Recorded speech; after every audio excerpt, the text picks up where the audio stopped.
Olá a todos, bem-vindos ao meu canal. Regresso então para a continuação da resolução do exame de Físico-Química A 2015 da primeira fase. Agora vou resolver então a primeira questão do grupo 2, que se prende com o tema do movimento circular uniforme, que é composto então por duas linhas, e neste vídeo vou então resolver esta questão. Aviso já que estas questões se resolviam de uma forma rápida. Se bastava aplicar aqui uma fórmula e estava resolvido. Mas eu vou aproveitar estas questões para vos falar um pouco mais profundamente destas ideias. Porque a minha ideia de resolver este exame não é dar as respostas, para isso vejam as soluções. É aproveitar o exame para fazer uma revisão global a todos os temas, ok? Então a primeira questão diz-nos o seguinte: considera uma roda que tendo apenas um movimento de rotação em torno do seu eixo, efetua 50 rotações em cada minuto, durante um determinado intervalo de tempo. Cuidado que isto efetuar 50 rotações, quer dizer, dá 50 voltas em cada minuto. Esta informação que nos estão a dar aqui, o número de voltas por unidade de tempo, é exatamente aquilo que a gente considera de frequência. E estão-nos a dizer que a frequência é exatamente igual a 50 rotações por minuto, ok? Cuidado que estas unidades de rotações por minuto não são as unidades do sistema internacional. As unidades do sistema internacional serão rotações por segundo, não por minuto. Por isso teríamos que fazer aqui um ligeiro acerto a este dado. Aqui na questão 1.1 dizem-nos o seguinte: o módulo da velocidade angular da roda em radianos por segundo no intervalo de tempo considerado pode ser calculado por qual das expressões? Bem, importa em primeiro lugar perceber o que é a velocidade angular de uma determinada partícula. Então eu vou desenhar assim aqui uma circunferência e vamos falar um pouco sobre esta velocidade angular e também outras ideias subjacentes a este tema. Eu tenho assim aqui uma circunferência, imaginem que tenho assim aqui uma partícula neste ponto A e eu vou desenhar assim aqui um raio, né? Vou desenhar assim aqui um raio. E esta partícula A vai se deslocar, uma partícula no ponto A vai se deslocar até um determinado ponto aqui na circunferência que eu vou designar como ponto B. Então vou fazer assim aqui uma fatia. O que é a velocidade angular na sua fórmula primária? Eu sei que vocês têm ali no formulário que a velocidade angular há de ser 2π sobre o período. Isto está então presente no formulário, mas eu vou-vos falar um pouco mais profundamente disto. A velocidade angular na sua forma primária é exatamente, reparem que a partícula ao fazer este movimento de A para B há de descrever assim aqui um ângulo que eu vou designar como θ. Há de escrever aqui um ângulo θ. E a velocidade angular é exatamente esta variação angular, ou seja, o ângulo que eu descrevi, por intervalo de tempo, cujas unidades do sistema internacional serão radianos, estamos a falar de uma variação angular, né? Radianos, por unidade de tempo, ou seja, segundo menos 1. O que quer dizer que a velocidade angular há de ser a variação angular que a partícula toma num determinado intervalo de tempo. Agora, como é que nós chegamos desta fórmula àquela? Generalizando, se eu der assim aqui uma volta inteira à circunferência, nós falaremos então de um ângulo que, se der uma volta inteira, há de ser igual a 2π radianos. E o intervalo de tempo, ou seja, o tempo que demoramos a dar uma volta inteira, é aquilo que a gente chama de período. Período é o tempo que demora a dar uma volta completa. Isso é que é o período. Por isso, é esta forma que vos apresento no formulário. Algumas ramificações desta ideia importantes. Atendendo a que o período é exatamente o inverso da frequência angular, e então substituindo este período pelo inverso da frequência, nós vamos obter uma segunda fórmula para a velocidade angular, que é exatamente esta, quer dizer, em vez do período colocar o inverso da frequência, a velocidade angular também pode ser descrita como 2π vezes a frequência. E será então esta forma da velocidade angular que nos permitirá resolver o exercício, porque neste exercício nos dão o valor da frequência. Mas eu vou entrar mais profundamente nisto, porque ainda há uma outra ideia. Não neste caso, mas noutro poderia ser relevante. Há uma outra ideia para nós determinarmos a velocidade angular, que é a relação entre a velocidade angular e a velocidade linear. O que é a velocidade linear? A velocidade linear, reparem que eu, ao me deslocar de A até B, eu vou, quer dizer, aqui deslocar-me, né? Então posso falar aqui neste movimento de A para B de um delta x, que há de ser exatamente aquilo que eu me vou deslocar quando faço o movimento de A para B. A velocidade linear, que se escreve como V, há de ser então igual ao delta x, ou seja, aquilo que eu me desloquei, sobre o intervalo tempo. Esta é então a velocidade linear da partícula, é exatamente o que vocês se deslocaram de A para B num intervalo de tempo. Esta velocidade linear, se eu quisesse representá-la a nível vetorial, o vetor da velocidade será sempre tangente à trajetória. Por exemplo, ali em A seria a velocidade, representaríamos assim. Por exemplo, aqui já seria assim tangente à trajetória. Aqui teria então a velocidade linear. Reparem que no movimento circular uniforme, o comprimento deste vetor velocidade não muda. Porque se o movimento é circular uniforme, quer dizer que a velocidade linear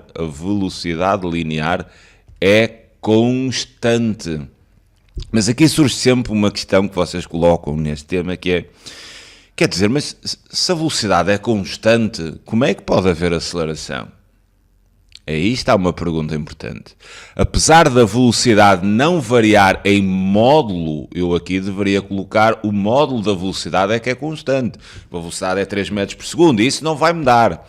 Agora, apesar da velocidade não variar em módulo, a velocidade, o vetor, reparem no vetor, muda de direção. A aceleração de uma partícula é dada pela alteração, pela mudança do vetor velocidade, que tanto pode ser em módulo como pode ser em direção. E se este vetor velocidade muda de direção, no meu caso, apesar de não mudar em módulo, muda de direção, se muda de direção, tem de existir uma aceleração que causa esta mudança de direção do vetor velocidade. E a essa aceleração nós designamos como aceleração centrípeta.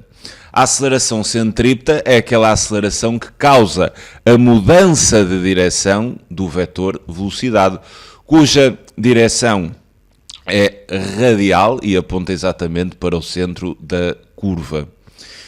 Esta ideia é extremamente importante. Velocidade é constante em módulo, mas varia a direção. Se varia a direção, existe uma aceleração a causar essa mudança.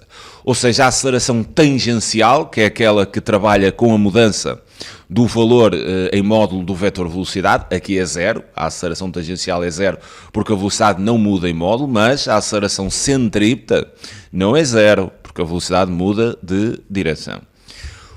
Outro ponto ainda relevante que eu vos quero falar sobre isto é e qual é a relação entre a velocidade angular e a velocidade linear? Qual é a relação entre estas duas?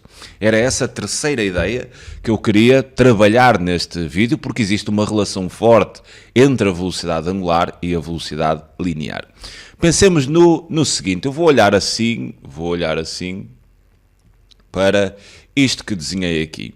Eu podia trabalhar aqui a ideia do comprimento deste arco. O comprimento deste arco AB é diretamente proporcional ao ângulo θ. Então eu podia aqui estabelecer uma ideia très simples, quer dizer, vocês já trabalhavam isto, por exemplo, penso eu, no 9º ano, onde trabalhavam o comprimento de arcos na circunferência e a área de setores circulares, estabelecendo uma relação de 3 simples devido à proporcionalidade do arco com o ângulo ao centro. Então nós podemos criar aqui esta ideia. Se eu der uma volta inteira, né, eu vou ter um ângulo de 2π. E se tiver um ângulo 2π, ou seja, se der uma volta inteira, o arco é um arco completo. E o arco completo é exatamente o perímetro desta circunferência. E o perímetro de uma circunferência é exatamente igual a π vezes o diâmetro, ou então aqui até me dará mais jeito dizer que é 2πr. Então se em vez de trabalharmos com um ângulo de 2π, trabalharmos com este ângulo θ, um ângulo qualquer, este ângulo θ há de se corresponder a este meu deslocamento, a este meu ΔX. E então θ há de corresponder a ΔX. Agora reparem, se neste enquadramento vocês resolverem esta ideia em função deste ΔX, nós podemos registar que ΔX será exatamente igual a θ, quer dizer, este θ aqui eu vou chamar como Δθ. Há de ser esta variação angular que eu tomo ali. ΔX há de ser então igual a Δθ vezes 2πr, isto então a dividir por 2π. Simplificando aqui esta fórmula, nós vamos ter ΔX igual, reparem que os 2π's podemos cortar, e então ficamos com Δθ vezes r.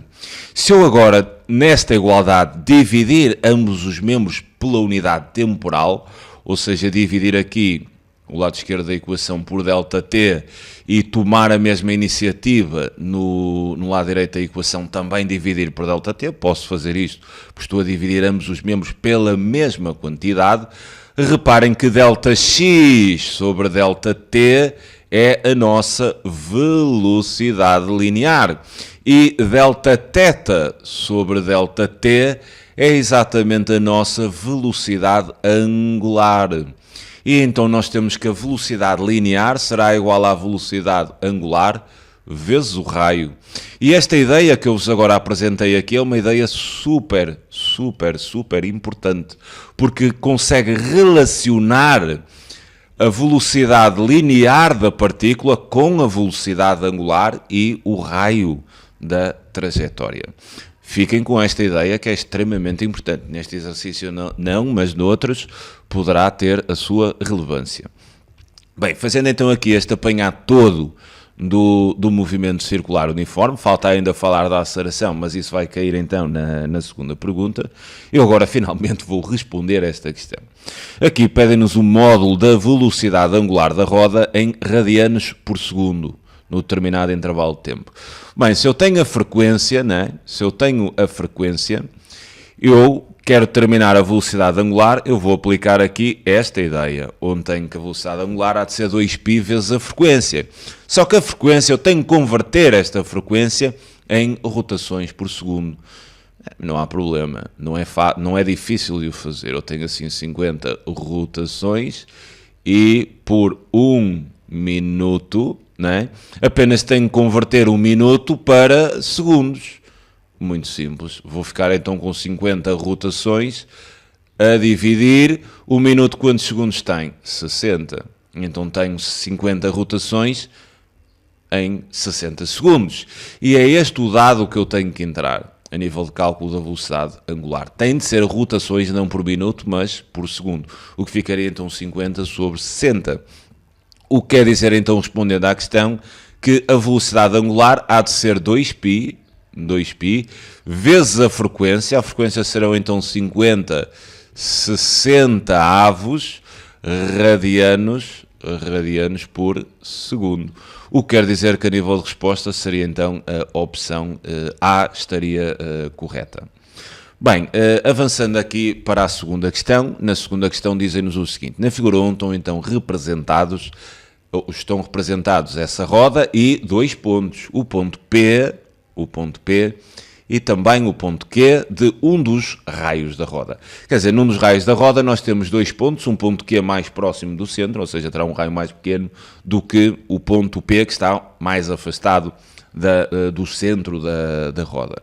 O que me pedem aqui é o módulo da aceleração no ponto P, no intervalo de tempo considerado é E o que estou a ver aqui na questão é que nos pedem uma comparação entre a aceleração, no caso do movimento circular uniforme, a aceleração é a aceleração centrípeta, visto que a tangencial é nula porque a velocidade não varia em módulo, apenas em direção. E eles pedem-nos uma comparação entre a aceleração no ponto P e a aceleração no ponto Q. Bem, se vocês forem ao formulário, vocês têm que a aceleração centrípeta é exatamente igual ao valor ao quociente entre a velocidade ao quadrado e o raio da trajetória. Para nós fazermos uma avaliação nesta questão, eu vou então utilizar aquela relação entre a velocidade linear e a velocidade angular. E nós sabemos então que a velocidade linear há de ser igual à velocidade angular vezes o raio. Substituindo esta ideia na forma da aceleração, nós temos que a aceleração centrípeta há de ser igual, reparem que isto vai tudo ficar ao quadrado, então seria velocidade angular ao quadrado vezes o raio ao quadrado, porque o quadrado da multiplicação é a multiplicação dos quadrados, isto a dividir pelo raio. Posso tomar aqui uma simplificação, cancelando este raio com aquele quadrado, e tenho que a aceleração centrípeta há de ser então igual ao quadrado da velocidade angular vezes o raio. E então será a forma da aceleração com esta roupagem que me vai permitir resolver esta questão. Porque reparem no seguinte, nós sabemos que a velocidade angular há de ser 2π sobre o período. E reparem no seguinte, quer o ponto Q, quer o ponto P, 2π é uma constante, não é? O período do ponto Q é igual ao período do ponto P. Porque, reparem, vocês têm aqui no raio o ponto Q e o ponto P, quando este raio der uma volta completa, né, os pontos vão demorar o mesmo tempo, porque se os pontos pertencem aqui ao mesmo raio, estes dois pontos vão demorar exatamente o mesmo tempo a descrever uma volta completa nesta roda. Se os pontos estão em cima do mesmo raio, vão demorar o mesmo tempo a descrever a volta, então o período dos pontos é exatamente o mesmo. O que quer dizer que a velocidade angular do ponto Q será exatamente igual à velocidade angular do ponto P, e isto obviamente que é extremamente importante. O que quer dizer que a aceleração centrípeta dos dois pontos nestas condições apenas depende do raio. Depende do raio. E a aceleração centrípeta, reparem que é diretamente proporcional ao valor do raio. O que quer dizer que, como o raio do ponto P será maior do que o raio do ponto Q, e a aceleração centrípeta é diretamente proporcional ao raio, nós vamos concluir que a aceleração centrípeta do ponto P é maior do que a aceleração centrípeta no ponto Q. E sendo assim, fica fácil resolver esta questão, porque o modo de aceleração do ponto P, no intervalo de tempo considerado, é superior ao módulo da aceleração no ponto Q, e então a resposta correta aqui seria a resposta A. Ficam por aqui neste vídeo do exame, da resolução do exercício do exame, quanto ao movimento circular uniforme. Espero ter ajudado, é sempre um prazer enorme poder ajudar-vos. Um grande abraço a todos. Tchauzinho.